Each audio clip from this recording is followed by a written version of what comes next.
I obviously want to thank Falvey Memorial Library, the staff, and especially Gina Duffy, who has so graciously put all of this together and did all of the organizing and publicity, and I'm really, really appreciative of that. And thank you also to the Department of Communication for co-sponsoring, to my colleagues and friends and students for being here today. And although he'll be unbelievably embarrassed, I'd like to thank my son, Evan, for being here and supporting me. I'm going to get in so much trouble for this later. As I say in the dedication to this book, you are my strongest motivation. I do all of this to hopefully make your world a little bit brighter and a little bit more just. And finally, since this is the first time I've really given a lecture on the completed book, I want to take just a moment to also thank my husband, my partner in all things, Dr. Brian Crable. Quite simply, this book would not exist without you and your unwavering support. Thank you for introducing me to the theory that helped me make sense out of all of this field work, and for the countless hours of reading and editing and talking through ideas and more editing and more editing. But most importantly, thank you for encouraging me every step of the way and for always believing in me and in this work. I appreciate that. In terms of a content warning, I will be showing images from my field work that sometimes include hate group symbols like Confederate flags or swastikas, as well as other sort of hate speech or slurs or references to hate-motivated violence, so please sort of be aware of that. There's nothing that's graphic, but those symbols are sort of in there in some of the photos, so just be aware of that. All right. So those of you who have heard me speak about my work on hate speech and the way different publics combat hate know that I usually start by talking about how many hate groups are currently active in the United States. Since the numbers for 2021 were just released a couple of weeks ago, I'm going to keep with that tradition. Thankfully, the number of active hate groups in the United States has decreased a little bit over the past few years from its 2018 all-time high. However, we continue to see high levels of active hate groups across the country, with a total of 733 groups operating nationwide. About 30 of those are in Pennsylvania. The Southern Poverty Law Center, who collects this data, is careful to warn us, though, that hate and extremism, they say, in America has not diminished. Instead, it has coalesced into a broader movement that is both threatening our democracy at the community level and embracing violence as a means to achieve white supremacist goals. So when I began this research, most people that I spoke with dismissed hate as something that only existed in the fringes of society, as something that a small number of extremists create in their disturbed minds, or as something that internet trolls traffic in to goad reactions out of people. But like any wound that's sort of casually dismissed and left untreated, hate has been festering. Despite this more recent decrease in active hate groups each year between 2015 and 2018, the number of active hate groups had steadily increased. And between 2017 and 2018, we saw a 50% increase in white nationalist hate groups alone. In direct contrast to the idea that hate groups and hate speech thrive only at the extremist edges, all available evidence indicates that hate is a widespread and all-pervasive problem, festering in even the most venerated corners of our society. Because of the January 6th insurrection, the recent attacks on critical race theory and LGBTQIA rights, and the increases in anti-Semitic and anti-Asian hate crimes, most people have become more keenly aware of the problem of hate, not just in terms of the number of hate groups, but in the mainstreaming and normalization of their rhetoric over the past several years. In fact, it has become almost commonplace to assert that America has a hate problem.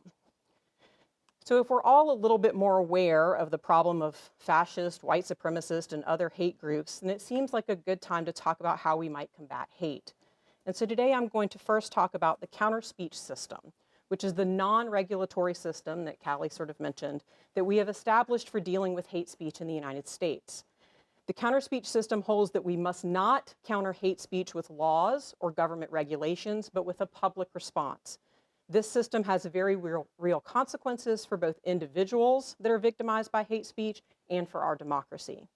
And so following that framing, I'll talk about the particular kinds of non-regulatory responses to hate speech I have observed and analyzed over the course of my fieldwork and my activism, what I call more speech tactics. To wrap up, I'll talk about how anti-fascist activists work outside of the limitations of the counterspeech system through their deployment of what I call combative tactics. So that said, how did we get to this point? In the United States, we have a long history of political theorizing, as well as sort of popular rhetoric that confirms the importance of free speech as a cornerstone of democracy, obviously, right? And in the US, we actually have a unique history that justifiably has led to a fear of governmental regulations on speech. That very legitimate fear has led to a system that says even hate speech must be protected as a form of free speech. What that means is that in our country, the responsibility for combating hate speech is placed solely on the public, who must engage in more speech, right, or counterspeech, hence the counterspeech system. And there are a number of Supreme Court cases that establish the counterspeech system. For example, most recently in Snyder versus Phelps, Chief Justice John Roberts echoed this long-held ideology, stating that, quote, "As a nation, we have chosen to protect even hurtful speech on public issues to ensure that we do not stifle public debate." Of course, there are also a number of examples from our popular discourse supporting this view, things like op-eds, scholarly articles, legal opinions, and even popular media texts promote the idea that we, as people who support democracy, must simply tolerate and protect freedom for the speech that we hate. Probably one of the most famous quotations that sums up this view, which was written by Voltaire's biographer, is, "I disapprove of what you say, but I will defend to the death your right to say it." Those kinds of ideas, combined with a slightly less famous quotation from Supreme Court Justice Louis Brandeis, says that we should meet bad speech with more speech, not enforce silence. What this has done is it's created a unique position in the United States in the free speech, hate speech debate, one in which the United States, unlike nearly all of its democratic peer nations, has determined that hate speech cannot be combated through regulatory interventions. The counterspeech system holds that we should instead allow the marketplace of ideas, our democratic processes of debate or dialogue, to win out over hate speech. Although this is a wonderful vision of democracy in action, it requires us to imagine a pristine space of democratic deliberation, one in which various publics present persuasive arguments against hate speech that win due to their inherent reasonableness and, by extension, nullify the harms of hate speech in the public sphere. But in reality, this vision of how the counterspeech system should work ignores both the constitutive nature of such hate speech and the material consequences of unequal power relations. So in the book, I use Anthony Wilden's context theory to better understand this counterspeech system as a communicative system instead of just sort of a legal system, right? Communicative systems, like the counterspeech system, can enable, but also can constrain particular ways of thinking about and being in the world. I would argue then that the counterspeech system enables particular ways of responding to hate speech and limits others. It also works to limit how we understand hate speech and its connection to our democracy. In this system, hate speech is speech that simply transmits hateful information that can then be combated by transmitting more speech in response to it. But what this ignores is that power contexts, such as those implicated in racist, sexist, anti-LGBTQ, and other hierarchies, are deflected by the counterspeech system, because such a system presumes that all speech is simply the transmission of information. And all my students in here know better, right? Yes. In a transmission model of communication, speech by its very existence and regardless of its content is worthy of our consideration within this system. But Wilden challenges us on this idea. He instead argues that, quote, "the basic structure of liberal ideology rests on the illiberal belief that there are two sides to every question and no real hierarchies of power. By its very structure, it ignores the fact that many questions have many sides, that certain questions and kinds of questions, such as racism or torture, have only one side." The counterspeech system, which is based in these same tenets of liberal political theory, is built on a similar assumption, that hate speech is simply an issue with two sides, that power contexts are irrelevant, and that the better side will simply win out through more speech. The counterspeech system, in short, rests on the idea that communication has some innate ability to solve any problem simply through its free expression. But this violates a basic premise of communication studies and of context theory, specifically that speech should not be understood as simply a means to transmit information, but is something that acts in the world. Put simply, humans act with speech. They act with language. And action is possible because of humans' use of language. A maxim by Kenneth Burke seems rather apt here. He says to call a man a murderer is to propose a hanging, or within the context of hate speech, to call people vermin is to propose their extermination. In communication and rhetorical studies, there are a number of works that analyze hate speech. They focus on understanding how hate speech permeates everyday discourses, the social and political functions of hate speech, and the rhetorical considerations inherent in these debates over free speech and hate speech. In reviewing that literature early on, I was really surprised to find that although there is much defending the validity of a more speech approach and a counterspeech system, there is very little, if any, research that delves into actually what does more speech look like in practice. And so the key question that I began this research with was, what does more speech look like in our contemporary moment? In order to answer this question, I began my research in the public spaces of the counterspeech system, spaces where hate groups were having rallies and demonstrations, while other members of the public protested using more speech in response to the hate rallies. Although I've attended a number of protests in response to hate speech rallies, in the book I draw mostly on a set of field sites that serve as exemplars for understanding these tactics. These include a human wall action against Westboro Baptist Church in Charleston, South Carolina, staged by local residents during memorial services for victims of the racially motivated shooting at Emmanuel AME Church. Westboro is most famous for these kinds of demonstrations at funerals, wherein they claim that the deaths of LGBTQIA people, military personnel, and even those killed in mass shootings or natural disasters are God's punishment for the acceptance of LGBTQIA lifestyles. But Westboro also pickets political and public entertainment events. So in July of 2016, I participated in an action against Westboro at the Mazzoni Center in Philadelphia, an LGBTQ wellness center during the Democratic National Convention. Although my fieldwork at protests of Westboro were invaluable for understanding the apolitical and celebratory tactics that I'll talk about later, the majority of the hate speech rallies where I have protested and conducted fieldwork were organized by racist, fascist, or other white supremacist groups, including the Klan, neo-Nazis, racist skinhead groups, neo-Confederates, and those sort of random people just espousing anti-immigrant, anti-Muslim, and anti-Semitic hate speech. In addition to my observations in the physical spaces of the counterspeech system, I also analyze artifacts from numerous interactions on digital media platforms.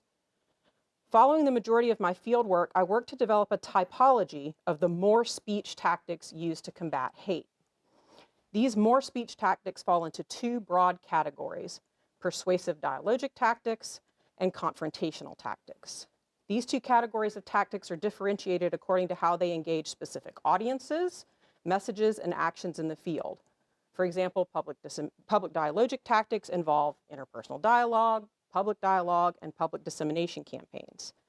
I'm not going to spend much time on those today, simply for the sake of time, but this category would also include efforts associated with de-radicalizing individual hate group members, so groups like Life After Hate, or efforts to sort of raise awareness about these issues with persuadable audiences through organizations like Teaching Tolerance or Not in Our Town. Instead today, though, I'm going to focus more on the more speech tactics that I categorize as confrontational tactics. These tactics focus on combating hate through direct action and a definitive no to hate groups in public spaces of protest. A focus on direct action against hate groups is what sets confrontational tactics apart from persuasive dialogic tactics, and also what sets them apart from those who believe that the best response to hate speech is no response, what is commonly referred to as quarantine. Depending on the context, these confrontational tactics can include apolitical, celebratory, and oppositional approaches. So first, let's talk about apolitical tactics. Apolitical tactics that I've observed have been implemented most often in direct response to Westboro's picketing at funerals and memorial services. One of the first and most famous examples of an apolitical more speech tactic was staged after Westboro's picketing at the funeral of Matthew Shepard, the gay man who was brutally murdered in Wyoming in 1999. After seeing Westboro's hate-filled signs at Shepard's funeral, reading Matt in Hell and God Hates F slur, his friend Romaine Patterson organized community members into what she called an angel action. These activists worked to block Westboro's signs by dressing in flowing white angel costumes with 10-foot wingspans rising 7 feet high.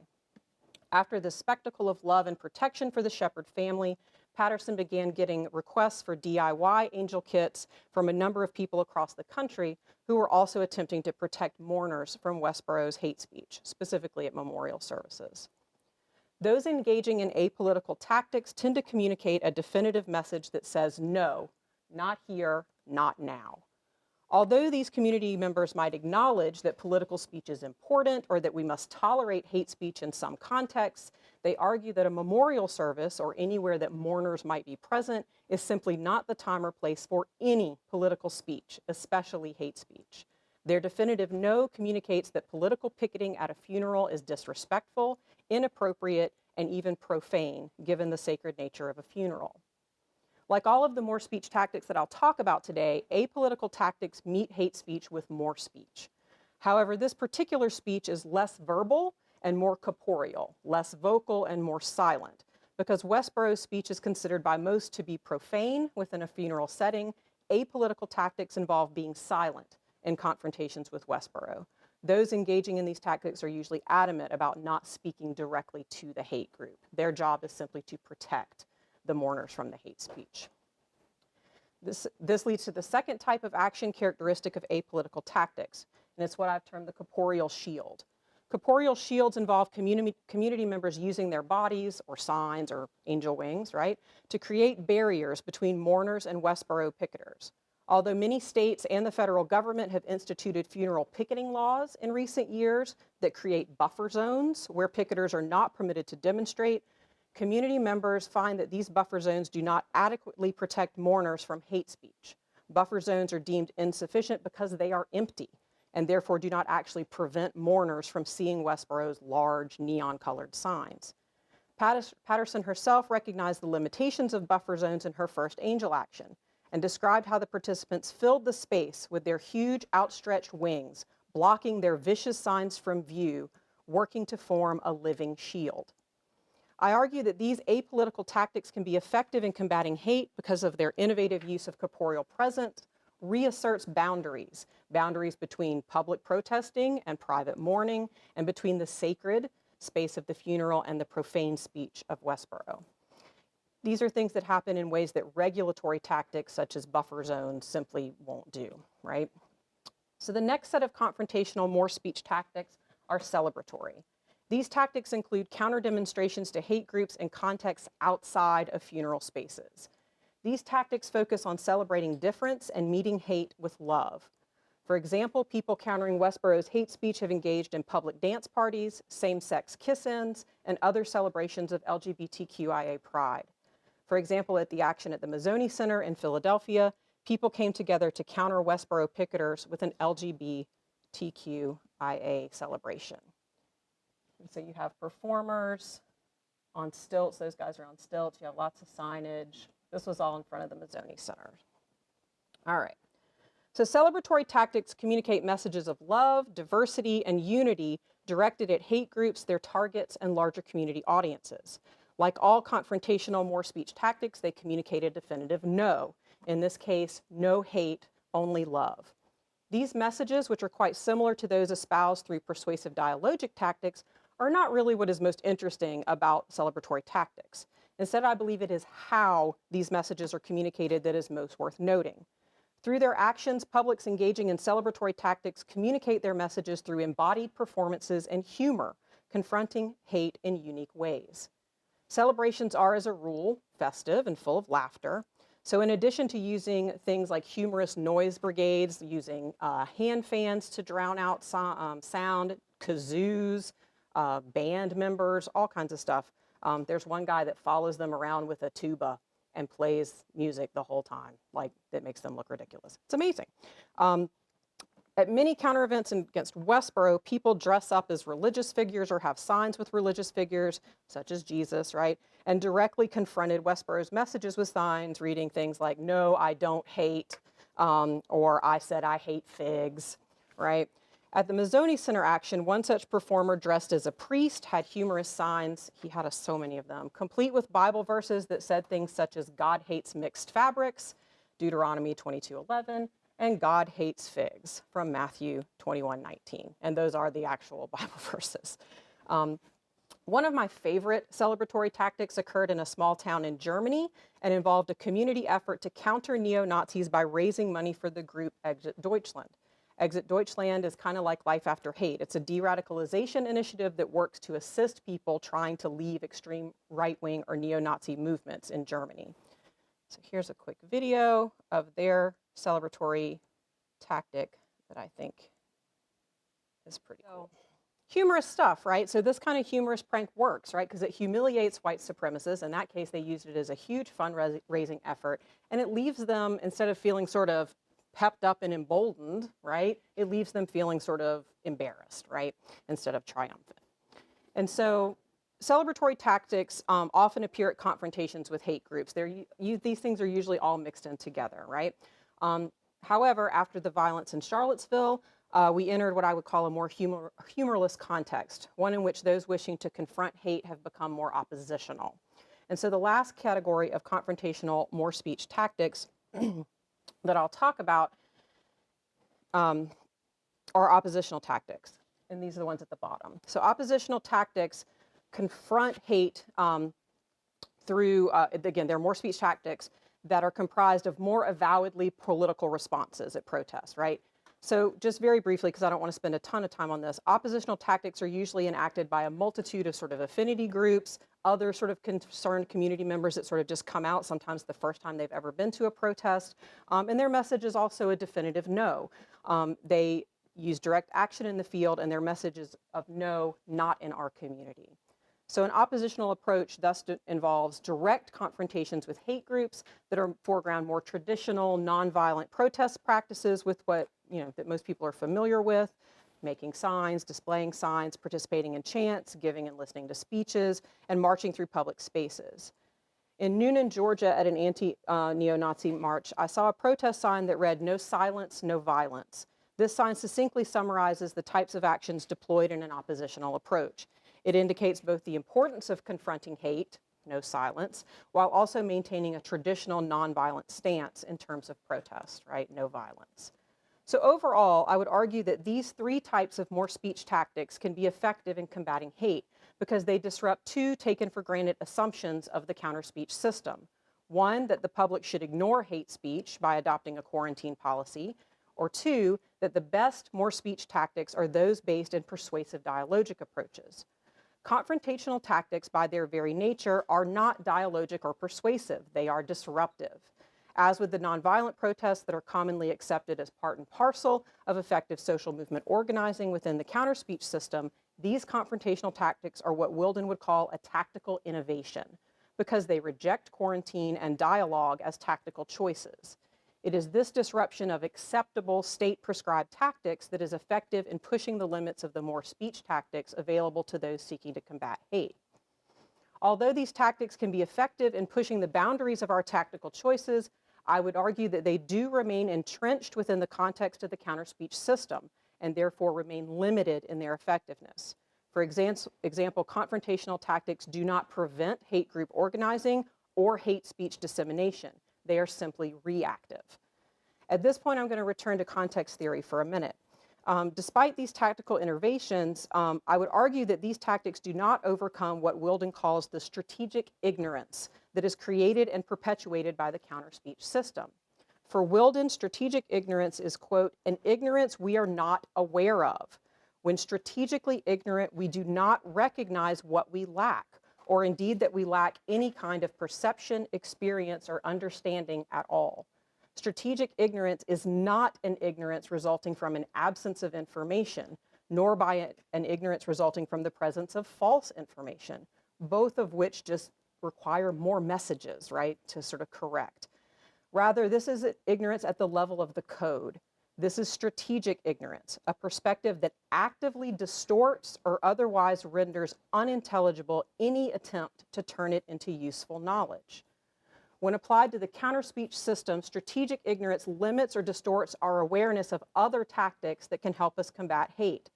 In the fight against hate, the counterspeech system restricts the public to more speech tactics and thus limits our ability to imagine any tactics or strategies that are not grounded in this two sides contest. The biggest problem this strategic ignorance produces is the idea that in the counterspeech system, all parties to the system are aligned strategically, that hate groups, the state and police, and the public's combating hate are all working toward the same ultimate goal of simply engaging in their own free speech that is essential to democracy. The system frames the rules of engagement as two equal but opposing sides using free speech to persuade each other of the merit of their arguments. It is assumed that all involved parties are aligned to the same goal, to follow the rules and trust that the better side will win. However, in the book, I argue that this taken for granted framing is a strategic ignorance, since it leaves most of us ignorant about the actual strategy of hate groups. In other words, hate groups are operating under a different strategy than those who confront them, playing by different rules and working toward other anti-democratic goals. Hate groups are not simply engaging free speech as a means to participate in their democracy. Their actions are instead expressions of a very different strategy, one that can be characterized as fascist. Understood in this way, hate speech is a public organizing tactic used to fill the ends of a fascist strategy. It is, in other words, not just a hateful message that we can disregard. Instead, hate speech is a tactic, and it is used to recruit more members into their ranks and to intimidate minoritized targets so that they do not engage in their own free speech, a very anti-democratic strategy. And here's where I would push us to reimagine what kinds of tactics might better combat hate, not just at the immediate level of standing up to hate groups when they have their rallies, which is very important, but also at the systemic level, where they have the potential to do the most harm to our democratic system. And so in my final points today, I'm going to explore the combative tactics deployed most regularly by anti-fascists. An understanding of combative tactics must begin from a recognition that these tactics do not operate within the logics of the counterspeech system. Although combative tactics appear in the spaces of the counterspeech system, they are not more speech tactics. Unlike many activists working within the counterspeech system, anti-fascists argue that their tactics are not working to combat hate speech per se. Although anti-fascists would agree that hate speech is harmful, they would also argue that hate is not what they are combating. The term hate, some argue, depoliticizes the ideological nature of gender-based or racially motivated violence and can have the unintended effect of locating the source of this violence in an individual perpetrator's opinions or emotions. And if you've ever engaged with a troll on the internet, you know how that works, right? This characterization makes it difficult to situate hate within larger discourses of white supremacy or fascism, thereby limiting strategic solutions for preventing such acts. Moreover, anti-fascists reject the idea that they are simply combating hate speech. Anti-fascists, the majority of whom are anti-authoritarian, reject the idea that a right to free speech is something given to people by the state, thus framing the issue, as the counterspeech system does, as an issue of protecting hate speech from state infringement is something they find to be illegitimate, particularly because it is based in the tenets of liberal political theory. Anti-fascist researcher Mark Bray argues that, quote, much of the anti-fascist reluctance to engage with this issue stems from their rejection of the classical liberal terms of debate that limit political questions. For liberals, the prime question is the status of the free speech rights of fascists. For revolutionary anti-fascists, the prime question is the political struggle against fascism. Anti-fascist rejection of these tenets of liberal political theory is, of course, in keeping with their rejection of the counterspeech system, which is constrained by the same logics. As a result, anti-fascists recognize that hate speech is not, in fact, a tactic aligned with the more speech strategy, with the counterspeech system. It is not simply a content-neutral type of political speech used to fulfill the ends of democracy. Instead, as I said earlier, hate speech is a tactic used to further a fascist strategy. For anti-fascists, then, operating within the constraints of the counterspeech system is too limiting because it does not allow them to combat a fascist strategy. Working within the parameters of the counterspeech system means fighting one tactic, hate speech, right, with another equally matched tactic, more speech.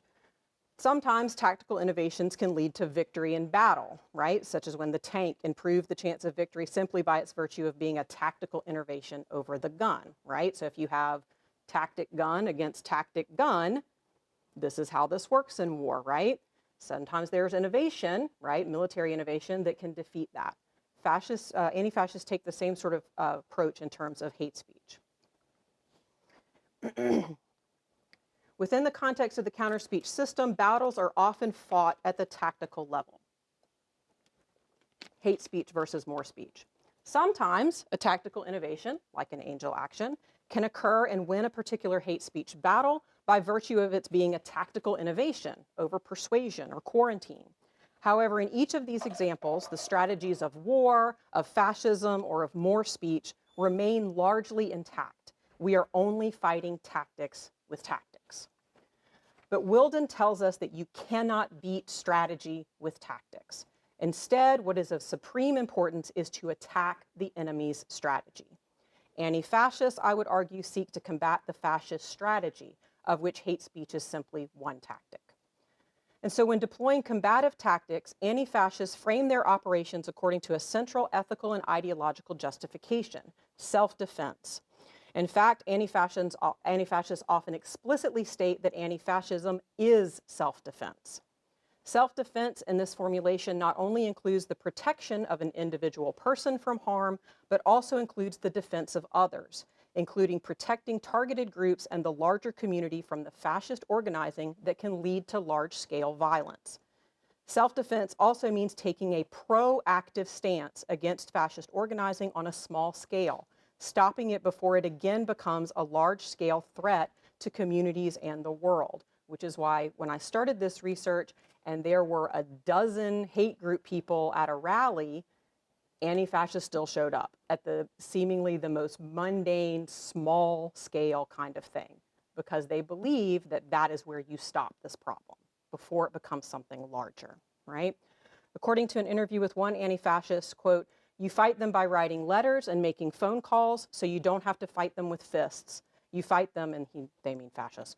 "You fight them with fists, so you don't have to fight them with knives. You fight them with knives, so you don't have to fight them with guns. You fight them with guns, so you don't have to fight them with tanks."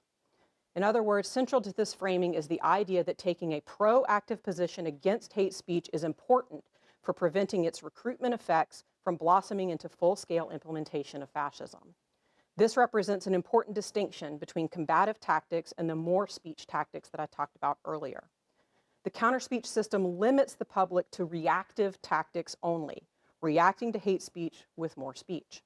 Combative tactics, on the other hand, take a proactive stance against hate speech, attempting to combat it before it is uttered and before it can escalate into fascist violence. Such a proactive stance constitutes what Wilden calls the indirect approach. In this approach, activists engage in tactical attacks not against the enemy's main strength or weakness, but against their most accessible material.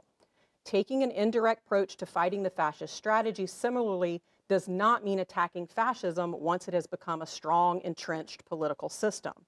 Instead, it involves attacking hate speech, the most accessible material of fascist organizing. The most common combative tactic in this approach involves deplatforming. Although the state and police claim to be neutral in their protection of all speech, when they protect hate speech and hate group rallies, they are in effect providing a platform for those hate groups to organize publicly and spread their messages. According to Herman, to provide a platform is to share power, to convey legitimacy, and to amplify voices. A platform is a system that enables other systems. By providing a public space or platform for hate groups to have rallies, the state is allowing such groups to garner the benefits of their protection while they organize, recruit new followers, intimidate minoritized people, and embolden each other and their ideology. In other words, the platform provided by the counterspeech system allows hate groups to share the power of the state, conveys legitimacy on their hate speech as a valid form of political speech, facilitates their recruitment efforts, and as a result, enables fascist organizing. Therefore, in order to defend against the spread of hate speech and eventual fascist violence, anti-fascists engage in combative tactics in order to deplatform such speech. One way they try to accomplish this is by physically blocking access to hate speech platforms or rallies. Anti-fascists often block access by creating a black bloc to deplatform the rally before it begins. A black bloc is formed when anti-fascists, usually dressed in all black clothing, work together and use their bodies to physically block hate group members from entering the rally site. Blocking access in this way is often nonviolent, though it is still physical, and is a tactic intended to attack the enemy's most accessible material, their state-protected hate speech platform. Although deplatforming is a type of community protection, I want to focus more specifically on the combative tactics I have observed when preemptive deplatforming tactics have not been immediately successful. They're usually not very successful because of the number of riot control agents and military tactical vehicles that are in those spaces. One of these other tactics, though, I call presence and patrolling. And I have other ones here, and I'm not going to have time to talk about all of them, but please feel free to ask me about them. One of these, the presence and patrol, involves the physical protection and presence by an entire black bloc or smaller groups of anti-fascists in public spaces. During a hate group rally, hate group members often seek to infiltrate oppositional spaces in an attempt to surveil or harass protesters. One anti-fascist notes, quote, that the anti-fascist job involves acting as volunteer targets for fascist hate and attacks which might keep them from thinking about burning down the mosque in their neighborhood. This suggests that acting as volunteer targets is a common tactic of community protection deployed by anti-fascists. The examples of anti-fascist action in Charlottesville are the most visible demonstration of this. There's a very famous interview, and I apologize, I didn't have a chance to get it queued up, of Cornel West talking about how anti-fascists in Charlottesville protected the clergy from the hate group members. So this presence and patrol is pretty common in terms of protecting people from hate groups. In terms of the effectiveness of these combative tactics, I'll turn again to Bray, who argues that, quote, rather than buying into the liberal notion that all political opinions are equal, anti-fascists unabashedly attack the legitimacy of fascism and the institutions that support it. In other words, anti-fascists do not accept the state's claims of neutrality in the counterspeech context. They argue instead that the state is at best indifferent to the harms of fascist organizing and at worst an active enabler of fascism through its protection of hate speech. Thus, anti-fascists understand the state in a new context as part of the fascist strategy and therefore as another enemy to be combated. When we see things on television that appear to be violence against police officers in those spaces, what I would argue is that the counter-speech system affects how you understand what you're seeing, right? And so if you think outside of that system and sort of understand it in this different way, you can understand those actions very differently, right? And so combative tactics, I would argue, specifically those that involve deplatforming and community protection, reveal a radically new message that says we cannot depend on the state to use its monopoly on violence to combat fascism. In fact, combative tactics are deemed necessary precisely because the state uses its power and monopoly on violence to platform the hate speech that leads to fascism. Thus, anti-fascists place the state and police squarely within the fascist strategy, rupturing this meaning structure by chanting things such as cops and Klan go hand in hand, and who do you serve, who do you protect?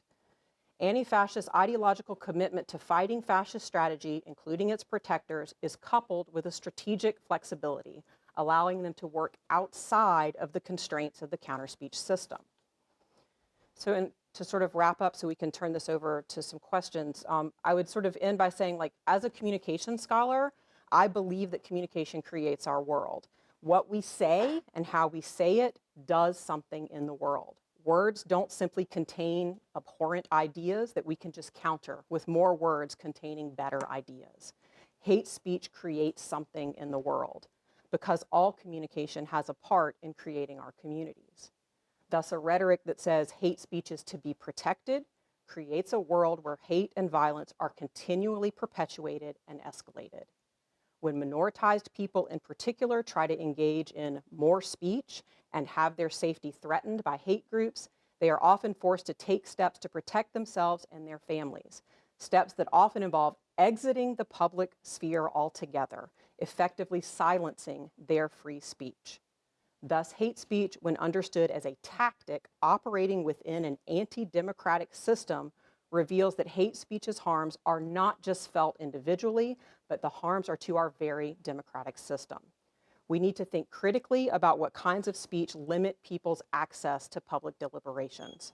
And I would argue that hate speech and fascist organizing pose far more harm to our democracy and to people's free speech than any regulation restricting hate groups. Most European nations have learned the lessons of their own histories when hate speech led to fascism and genocide. They have laws restricting hate group activity and propaganda, and systems for distinguishing hate speech, which has no democratic value, from controversial speech, which can be tested in the marketplace of ideas. There are ways to distinguish the good speech from the bad. However, the counterspeech system has fooled many of us into thinking that we must simply tolerate the most undemocratic assaultive speech.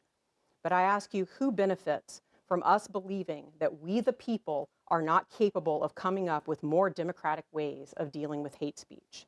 That being a part of a democracy means only some of us are protected in the public sphere. It is my hope that over the course of this research and through the publication of this work, that I have used my position to throw light on the interrelations among hate speech, free speech, and democracy. But more than that, it is my hope that I have fulfilled the promise of scholar activism by moving beyond the theoretical work of the critic to engage the social justice work of the activist. Combating hate is one of the most urgent and important battles in our struggle for social justice. It is my hope that this book comes to serve as a valuable tool in that ongoing fight. Thank you.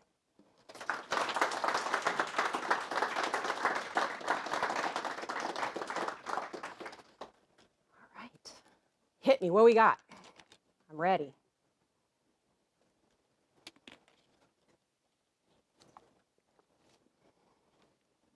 John?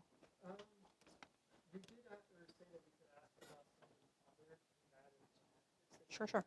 Mm-hmm. Symbolic violence in relation to deplatforming, is that like property damage or?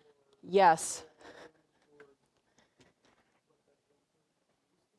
And you caught me because that's an old figure and I didn't notice it, but until I looked at it just then, I uploaded the wrong one. I actually have changed symbolic violence to property destruction. Okay, so symbolic violence is generally thought of in rhetorical studies as property destruction, setting small fires, breaking windows, not violence against people, violence against property, right? And so property destruction is one of those tactics. What I'd argue is that they would, when we see those things, we think they're just, being violent. What's really happening is they are working to try to make that space so unbearable that the hate group rally does not proceed, right? It's a form of deplatforming. You cause such a mess that the speaker doesn't do it. This was incredibly effective at UC Berkeley against Milo Yiannopoulos. It was effective against Charles Murray at Middlebury. It could have been much more effective, although we didn't have property destruction, here at Villanova when we tried to get Charles Murray deplatformed as well. But there was no property destruction then. So, did that sort of answer your question? Yeah, thank you for catching. And I totally caught that when I saw it on the side. I was like, oh, forgot to do that. Other questions? Aji?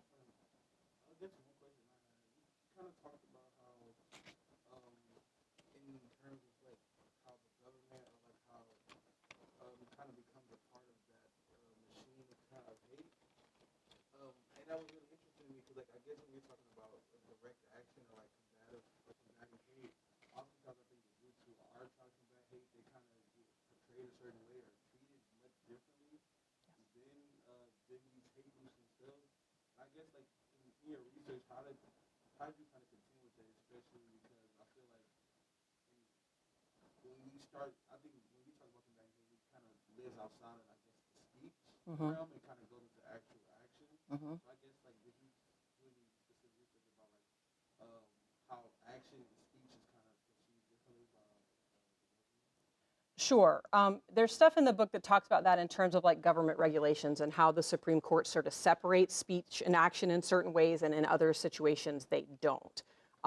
What sort of matters in terms of those sort of tactics and the way that they sort of platform hate speech is that the government has said, we are just going to pretend like all of this content is neutral. And so we have to equally protect the hate speech group and a Black Lives Matter group or some other protest group, right? And so when they do that, and I didn't talk about this in the talk, but it is in the book, what police and state tactics do is they line up and protect the hate group against other protesters. And so those protesters are seen as the enemy in those spaces. Part of the reason I use the word combative is because it is actually the police and the state that set those spaces up as fields of combat, right? When you walk into a protest space armed to the teeth with military tactical vehicles and military grade weapons, you are looking at your enemy, right? And that enemy, in this case, are people who are engaging in more speech. And it's not just combative protesters. That would apply to any protester in that space, regardless of what they are doing. They escort hate groups in and out of the space. That's what they see their job as doing, is protecting the First Amendment for those groups. Did that sort of answer your question? I guess another follow-up question that I was kind of thinking about, do you think that like neoliberalism or like kind of like that history in our country kind of plays a role in how we deal with hate speech specifically? 100%. So all the stuff about two sides, right, and everybody's equal and we're just all using our free speech to enhance democracy, right, which is a very sort of liberal political theory, right, that most people accept. Leftists say, that's not really how this is working, right? And so it's absolutely sort of the influence of sort of liberal political theorizing over centuries, right, decades and decades and centuries, that says people just need to sort of duke it out, right, in terms of their speech. But that ignores like all of the sort of power relationships and things like that. So 100% the counter speech system is based in those kinds of theories, right? And so it blinds us to other ways of looking at that, right? So hate speech in that sort of theorizing is just political free speech, right? Whereas if you understand hate speech as a tactic, it is completely anti-democratic, right? It's a tactic of fascist organizing. Does that make sense? Other questions, comments? What about love? About what? Love. Love. So definitely sort of the examples that I had in there in terms of celebratory tactics, they're all about sort of celebrations of love and diversity and inclusion.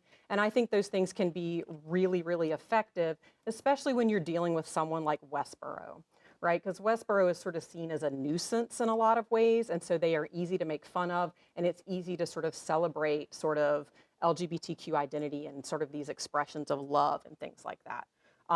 In sort of the more anti-racist spaces, you still have celebratory tactics. A lot of times there are people there with signs about like love, not hate, and diversity and all those kind of things. They all sort of work together in that space. They're just sometimes working at cross purposes sometimes with anti-fascist protesters. And one thing I didn't get to is the last chapter in the book sort of talks about how can we ally those things, right? How can we sort of work together in those spaces so that we accept that different protesters are using different tactics to attack different strategies. How can we make that work together? And so that's absolutely one of the ways that they do that, is sort of talking about how can we have sort of these counter parties and celebrations of love while also sort of maybe trying to deplatform and keep this speech from happening at all. And so I talk about that in the book. I just didn't talk about it in the talk. Thank you for that. Yeah. My thoughts in regards to your topic include ideas and things like, suppose they gave a war and nobody came. Mm-hmm. If there are more and more people in the population who have been engaged by love speech, then the appeal of hate speech and their objectives are going to have to be affected. I'm speaking from my own coming of age experience in 1965, when the all-white schools in my hometown of Beaufort, South Carolina were integrated. Okay? I was sitting next to white supremacists. The upper class whites in the town built a private Christian academy to avoid integration, which was a legal tactic. About half of that class sent their children to the integrated school. The lawyer, the judge, the entrepreneurs, etc. they told me and the 50 or so people of color who chose to transfer from the all-black school to the white school that their parents told them it is time. Fast forward to today, I was 14 years old. I'm now 71. And we are back to square one in a manner of speaking. What was remarkable about the civil rights movement is well, I'll just take one example of them on the year before.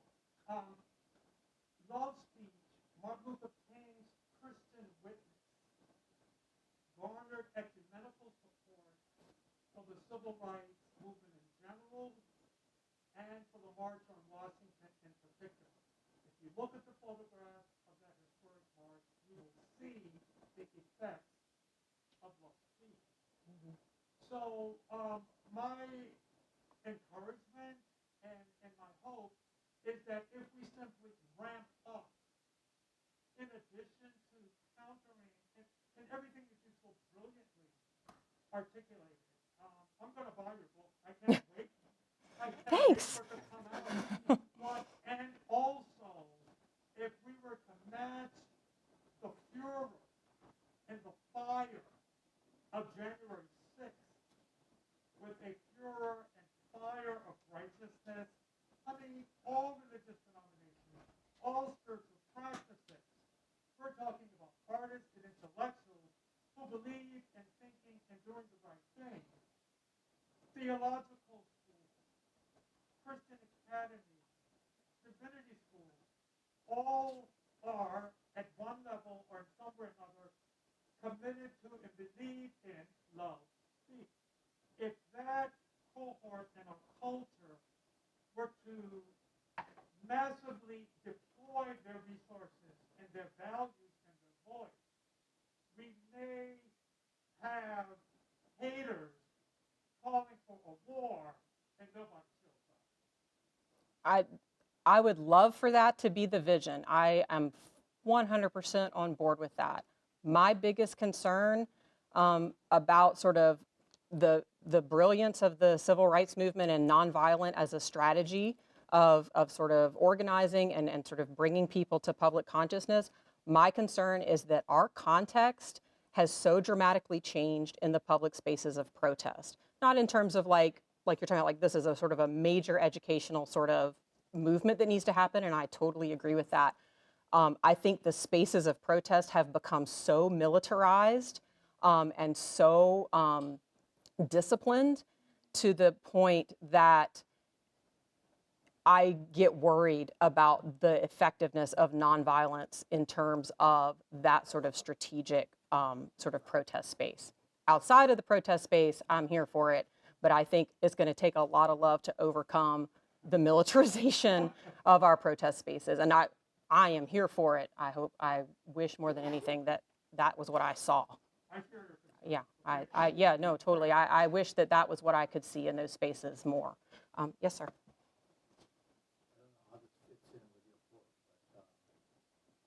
Remember about 1990, there was a federal law passed which changed the jurisdiction of hate crimes, such that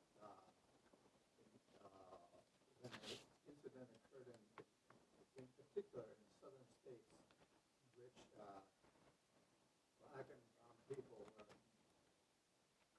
put it mildly, not treated very well or fairly as a result of a hate crime, so that the FBI agents in the area would step in after this law was passed and say that they would make the assessment that was a hate crime, and then it became under the federal jurisdiction, the federal court, etc.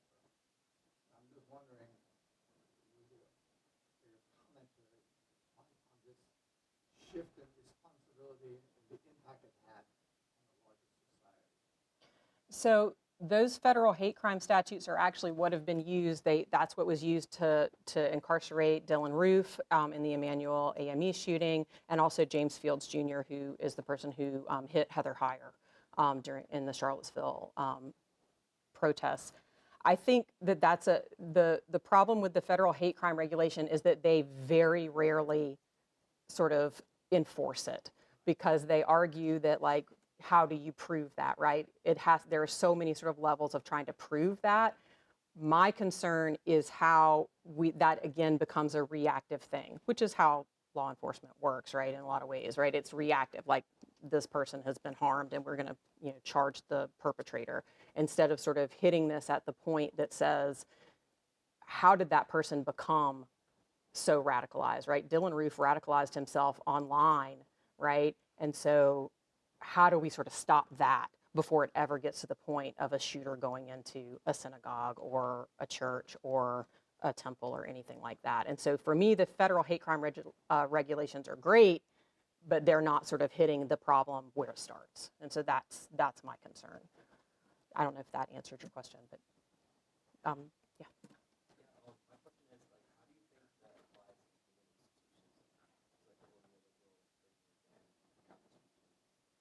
So like institutions like, say, like a college campus or something like that. So a lot of college campuses in the 80s and early 90s tried to pass, and Villanova, if you read through your student handbook, has little policies in there that look like anti-hate speech policies, but they don't call them that because then that activates the whole thing, right? That activates that sort of neoliberal response of no, no, no, we can't have anybody's free speech, including hate speech, sort of be regulated in that way. And the colleges actually lost in a series of Supreme Court cases where they were basically trying to address the increased diversity on college campuses in the 80s and 90s that then, of course, led to an increase in hate speech. So they tried to protect those minoritized faculty and students, and then all of those got sort of knocked down because they bump up against that neoliberal sort of First Amendment right. Okay, some universities have sort of gotten around that a little bit, particularly private universities like Villanova, where they'll talk about it as anti-harassment, like they play the language game, which is what they should do, right? But those actual sort of regulations, anytime anything like that is proposed, it gets knocked down because of I would argue, the entrenchment of that neoliberal counterspeech system that says, no, no, no, we can't do that, right? And that applies to institutions, not just the government.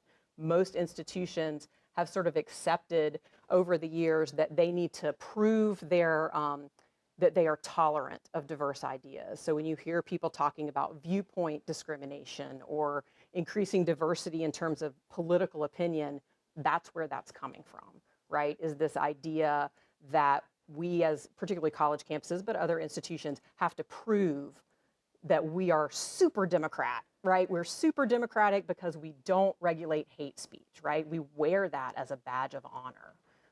Most other democratic nations don't do anything like that, and they don't understand why the United States is like that. It's a very weirdly entrenched system here that's not sort of the case in other places. I thought I saw a hand over there earlier. Sorry, Noreen? Sure.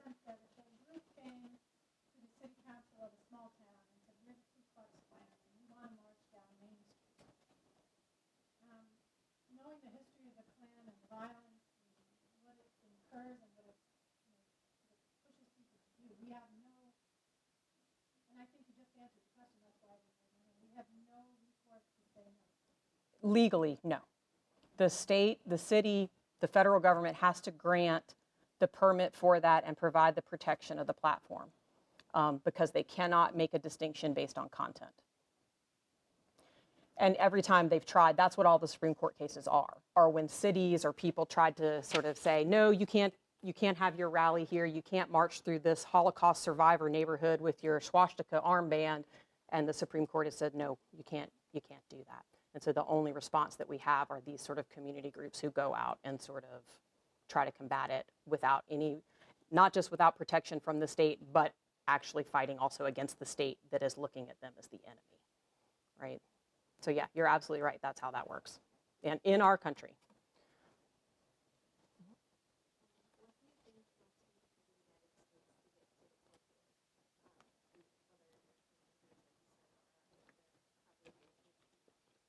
So I used to argue, I would say maybe pre-2016, shall we say? I used to argue that regulations were the way to go, that we needed to sort of have regulations in place. And in like one of the chapters in the book, I go through every argument that has been made. And there are tons of arguments that are really common sense arguments as to why we should regulate hate speech, right? And so, but those things constantly get shut down because of the counter speech system, right? What I've argued since then is that now is not the time to try to push forward those kinds of regulations because of the composition of the Supreme Court, for one, and because of the way our political system works right now. I think there were times where we could have maybe broken through that historically and gotten those laws in place. Actually, in the 50s or the 60s, things were actually kind of going that way because post-World War II is when a lot of these European countries started passing like hate speech kind of laws. They don't always call them that, but anti-discrimination kind of things. And the US was actually on board with that and was working on the same things. But then what happened in the 60s? Oh, we have a bunch of people of color protesting in the street and we don't like that. And so instead, those groups ended up having to sort of fight for different kinds of free speech rights because they were getting so oppressed in terms of their protesting that they sort of said, we're just not going to worry about sort of the hate speech stuff, because they had stuff in the hopper for like group defamation and things like that that went to the wayside because they had much more immediate First Amendment concerns they had to deal with. And then the time sort of passed and we've not ever been able to get back. And so I don't know. It would take a very specific kind of Supreme Court composition for any sort of hate speech regulation to go into effect in this country. It's simply just too entrenched.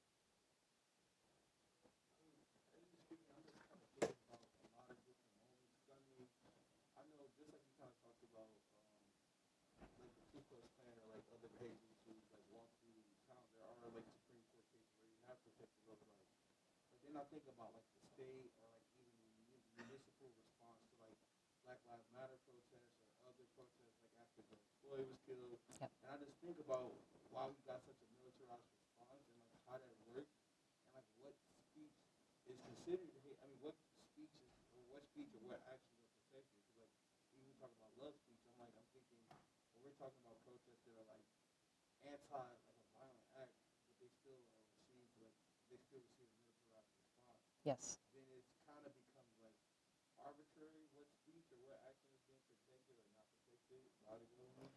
So theoretically, the way that this works is that the state is supposed to protect everybody's free speech. In Ferguson, in all over the country with Black Lives Matter protests, they were supposed to do that. That's obviously not what happened. There's tons of footage of police, firing at protesters and all nonviolent or not, right? So the idea is that people sort of believe that this is what should happen, right? That the police should be there to protect. The actual reason that police officers ever even exist in a protest space is because in the 60s, they were supposed to be there to protect Black people from counter protesters, right? All those images of the screaming people and throwing stuff and all that, that was supposed to be their purpose.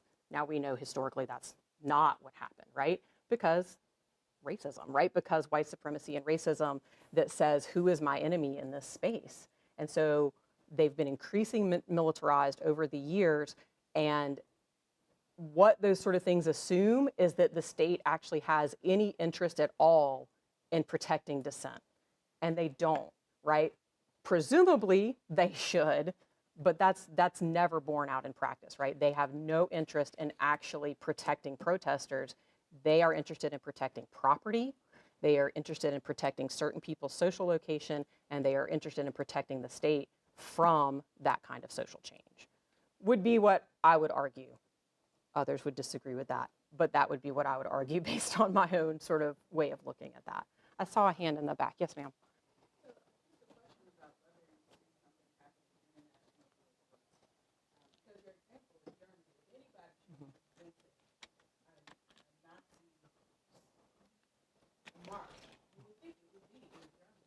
Mm-hmm. So I'm just curious, and that was recent. Yes. So is there something happening internationally as well that says we are more permissive? So I would say internationally, especially in the past, let's say 7 or 8 years, it's the opposite. Most European nations, and I don't want to speak for other nations because I don't know a lot about sort of other nations. Mostly the sort of research is on Europe and the United States, right? They've actually sort of clamp down more in terms of like that kind of organizing.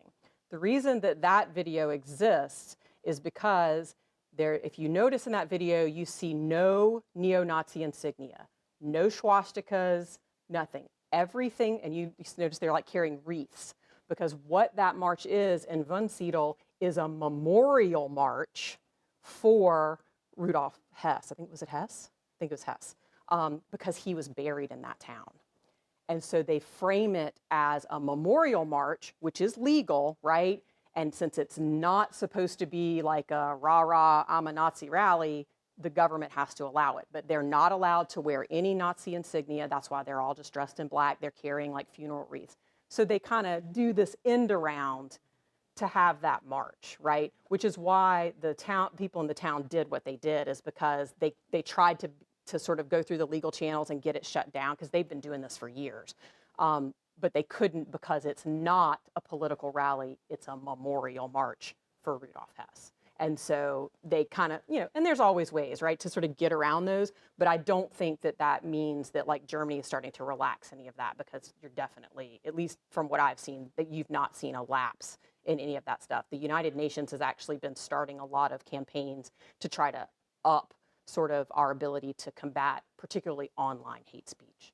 And so that example is a weird one, because it's a way for them to get around the laws that say you can't have those kind of Nazi marches. Does that make sense? Yeah. Danny, and I think we're almost out of time. So last question. This is just is it like a North American problem, or is it United States problem? Does Canada have it? Yes, yes. This is a United States problem. Yeah, it is, and it is a unique to the United States. We actually are party to a number of international conventions that are about sort of, you're not supposed to allow sort of defamatory speech or speech that incites racially motivated violence. And we actually have signed onto those. We did it back in the, I think in the 70s, but those treaties and conventions have never been ratified by the US Senate. That's how that works, right? We can sign, but until it's ratified by the Senate, we're actually not bound by those international sorts of covenants and treaties. And so what happens is, the Senate says, we are not ratifying that, and that's only the Senate's job to do that, is to ratify those treaties and things. They say, we're not going to do that because that conflicts with our First Amendment rights. And so that's how they get around even the international conventions on this that virtually every other nation has signed on to. So, because the counterspeech system keeps that from happening. I think I'm out of time. I don't want to keep people. I know some people might have class or things like that. Thank you all so much. Please take food. There's food back there. It is for you. So please take some. Thank you.